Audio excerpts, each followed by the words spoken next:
Today, we're gonna go look for some guppies in this special little spot that I have. The guppies in this spot tend to have a little bit more yellow and black in their tail, and that's really what I'm looking for. Don't go anywhere.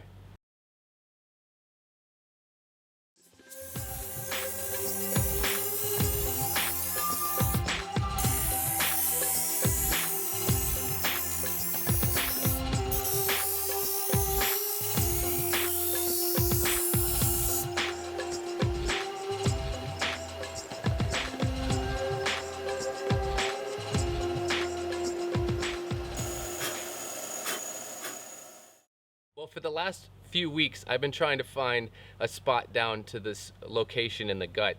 And everything is overgrown after the hurricanes. It is really, really tight. And I decided to go ahead and sharpen up my machete, because that's really the only way I'm gonna get down to this spot. I'm gonna have to cut my way through. So I'm gonna start making my way down to this gut. I did bring my GoPro, the underwater housing. I have everything, so I'll be able to get some underwater shots. And I'm gonna collect some guppies, some for a friend of mine, just for his cistern here. He has a freshwater cistern, rainwater, and he likes to put guppies in there just to kind of keep the water clean, honestly. And then I'm gonna take another group back to my house to be quarantined, and I'm gonna be sending those out to Greg Jones from my Aquarium box. I'm literally like right behind a neighbor's house, but this is really the only way I'm gonna get down to this gut. I just have to go ahead and tear right through it. So I'm trying not to be like a weird creeper, but I'm gonna be cutting right from the back of a friend's yard all the way down to the gut. So let's get going.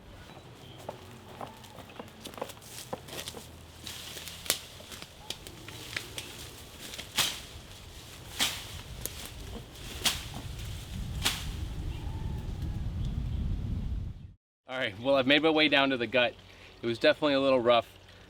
Bleeding a little bit, but it's all right. There's a lot of guppies here in the water. It is really thick though. I'm having a hard time making my way down along the gut even. There's just so many down trees and everything's overgrown. So I'm gonna have to really work to get down the gut even now that I've made it to the water. And I'm gonna go ahead and put the GoPro in the water first. I'd like to go ahead and get some shots before I disturb them at all.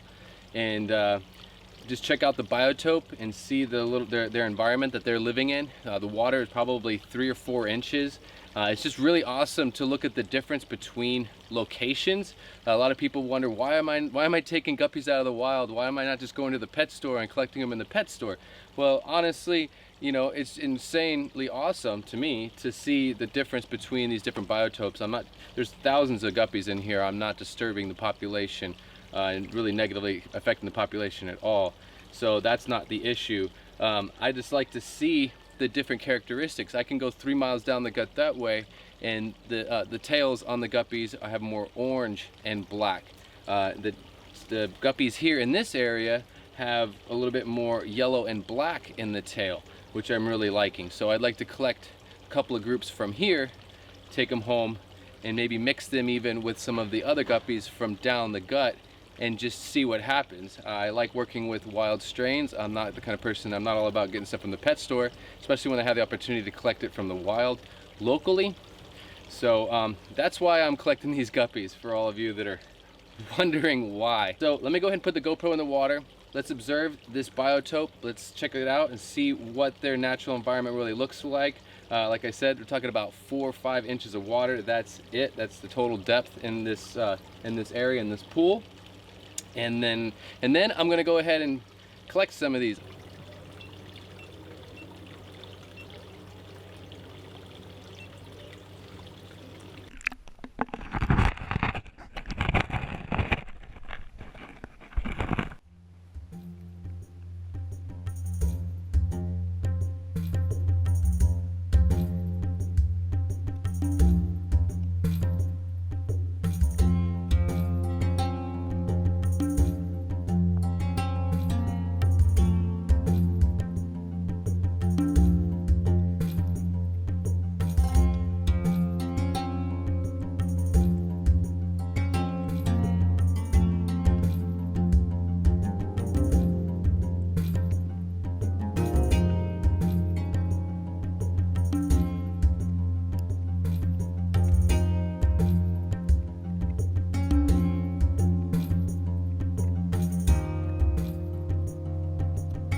So the GoPro's been in the water for a good half an hour, honestly.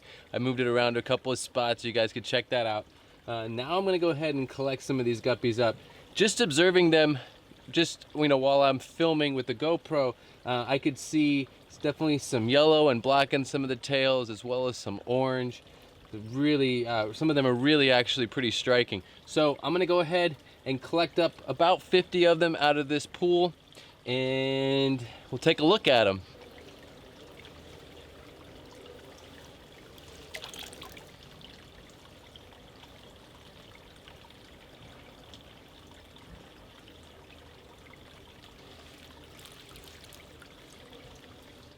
Well, I got a nice little group of them here.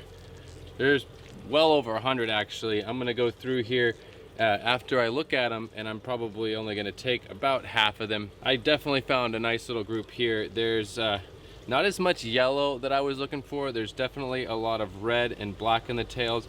I'm even seeing some metallic white in some of the tails.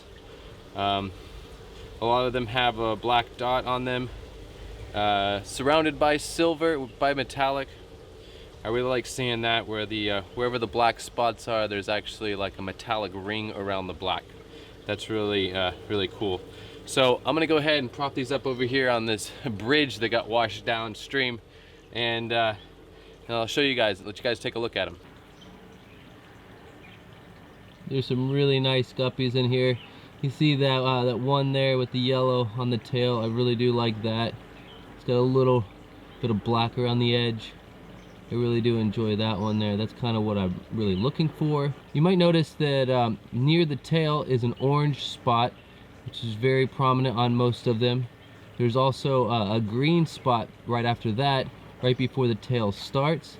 That is very significant in a lot of them. And also, if you notice the males that do have a black spot, there tends to be a metallic ring around that black spot. And those three things are pretty much obvious in most of these guppies that I'm finding. The orange spot, almost always an orange spot right before the tail. They do have that significant green spot, which is found on an endler. And then, like I said before, you can also see that there is a black spot showing up on a lot of the males, and that black spot is usually almost always surrounded by a metallic ring. And then you can also see some purples in some of them as well. Well, I'm gonna go ahead and bag up the fish that I'm taking with me home. I can't wait to get home and check out this GoPro footage. I'd like to see what you guys just saw. I'm gonna treat these. I'm gonna go ahead and quarantine these fish for about 3 weeks. The first 2 weeks, they'll get a course of medication each week of erythromycin general cure and ICX. And then, you know, I'll do that for 2 weeks. And then on the 3rd week, I'm gonna go ahead and treat them with the levamisole. And the whole time, I will be treating them with marine salt as well. And I'll just slowly be reducing the amount of marine salt in the tank as I go over the 3 weeks. I really hope you guys enjoyed this. Keep in mind, I'm not just taking these out of the wild for no good reason. I'm really trying to observe the different characteristics from guppies in different areas, and give other people a chance to breed them if they truly want a strain from this location, with paperwork from the government and everything like that. So it's completely legal with permits. But I'm really happy that I found this many of these guppies. I'm gonna get to take some over to my friend's house. Actually, he's gonna put them into his cistern, which he likes to have guppies in there to help keep the water clean, actually. And then I'm gonna be taking the rest home. I'll take the rest home to quarantine, and I'm gonna take some of the really select few for myself, honestly, for my personal breeding program. And then I am sending some off to a few friends so that they can play around with these guppies as well. So thank you guys so much for watching. I really do appreciate it. I hope you guys enjoyed this. If you're not subscribed to my content, you like this, you want to see more of it, please go ahead and click on that subscribe button down below. Don't forget to like, comment, and share. And remember guys, keep your tanks clean, your fish fed, and have fun.